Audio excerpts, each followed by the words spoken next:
Welcome to Edenic Gardens. This is our vision, this is our dream. Come along with us.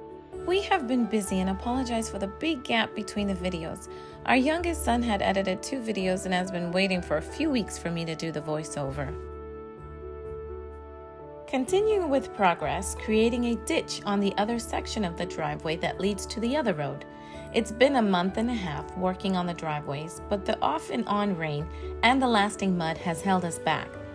Today, we will put in 2 20 feet 12-inch culverts at the other entrance of the driveway. First, we put down gravel in the hole, then the culvert, then gravel on top.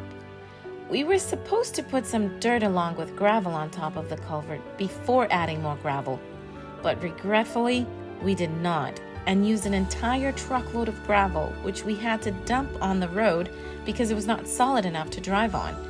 And that wasted more of our time and money to have the skid steer or bobcat scoop it from the road to place on top of the culverts. Big mistake and money waster, and would not have taken an entire load of gravel had we done it correctly. Painful lesson learned.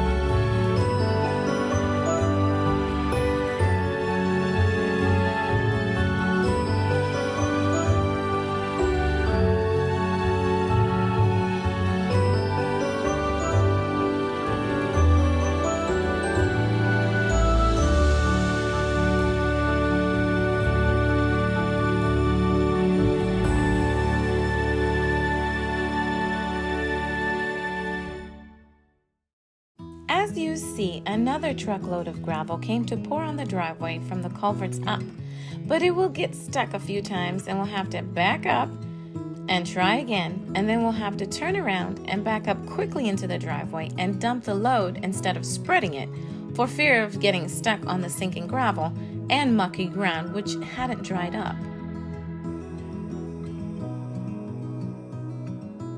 We had Bud spread it and compact it with his bulldozer for us.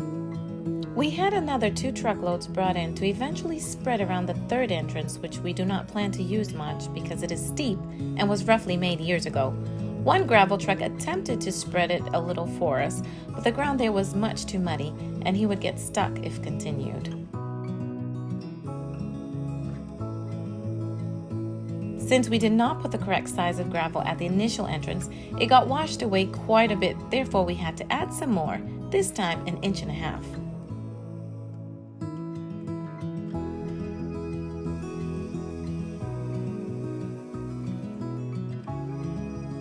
To prevent the dirt running off and damaging the road, my husband decided to put some gravel in the ditch, but we realized quickly that this is not the correct size, and we may have to dig a trench here for the water and power lines, so we abandoned that mission. The correct size for the ditch and even around the end of culverts is 6 to 12 inches, which they call riprap, to hold the water and keep dirt in place. We did learn the right size to use for driveways and went up a size from the original one we had used. Instead of 1/2-inch rock, we used 1.5 inch, which holds better.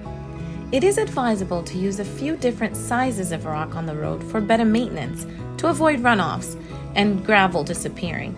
This way, it compacts much better and in time can almost act as concrete with the help of rain. We had our excavator guys fix the curb around the steep bend to the future shop area.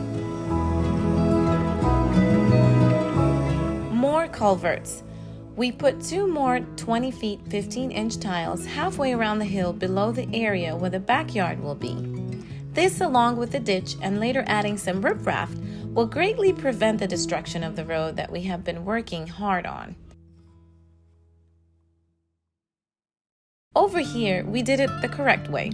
A little gravel on the bottom, the culverts, some gravel, then dirt compacted by the bulldozer and skid steer, and later, some gravel on top.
The final truckloads, at least for a while, are the riprafts, which are 6 to 12 inches for the ditch. Since we heard the prices of rock will go up in the new year, we are trying to get all that we think we'll need for the time being. We had them dump it in piles along one part of the driveway for us to spread, which we only did a short ways, with the help of the tractor and several extra hands, until we have the trench dug for the utility lines, hopefully in the coming weeks. Coming up finally is the installation of our septic tanks. Stay tuned. Thanks for watching, friends.